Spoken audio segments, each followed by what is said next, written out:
ہماری ویڈیوز دیکھنے کے لیے ہمارے چینل صراط جنت کو سبسکرائب کریں۔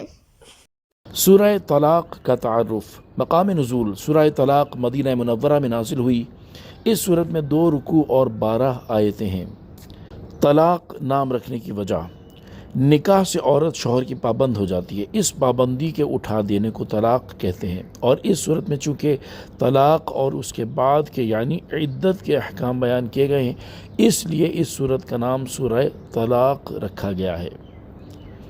سورہ طلاق کے مضامین: اس صورت کا مرکزی مضمون یہ ہے کہ اس میں وہ احکام بیان کیے گئے ہیں جن کا تعلق میاں بیوی کے ازدواجی زندگی کے ساتھ ہے، نیز اس میں یہ مضامین بیان کیے گئے ہیں۔ نمبر 1، اس صورت کی ابتدا میں صحیح طریقے سے طلاق دینے کا طریقہ، عدت اور رجوع کے مسائل بیان کیے گئے ہیں کہ اگر عورت کو طلاق دینی ہو تو پاکی کے دنوں میں اسے طلاق دی جائے، عورت شوہر کے گھر میں اپنی عدت پوری کرے، اگر 1 یا 2 طلاقیں دی ہیں تو عدت پوری ہونے سے پہلے بھلائی کے ساتھ عورت سے رجوع کر لیا جائے یا اسے چھوڑ دیا جائے، اور اگر رجوع کیا جائے تو اس رجوع پر 2 مردوں کو گواہ بنا لیا جائے۔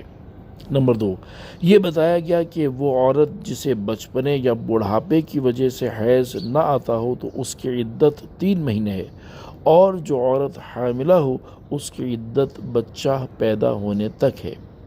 نمبر 3، شوہر کو حکم دیا گیا ہے کہ وہ عدت ختم ہونے تک اپنی حیثیت کے مطابق عورت کو رہائش اور خرچ مہیا کرے، اور اگر بچے کو دودھ پلانے کی اجرت دینی پڑے تو وہ اجرت دینا بھی شوہر پر لازم ہے۔ نمبر 4، اس صورت کے آخر میں اللہ تعالیٰ کے احکام کی مخالفت کرنے والی قوموں پر نازل ہونے والے عذابات کا ذکر کر کے شرعی احکام کی مخالفت کرنے سے ڈرایا گیا۔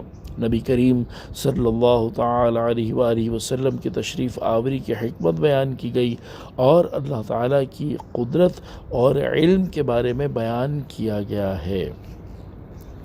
صلو علی الحبیب صلی اللہ تعالی علی محمد صلی اللہ تعالی علیہ وآلہ وسلم۔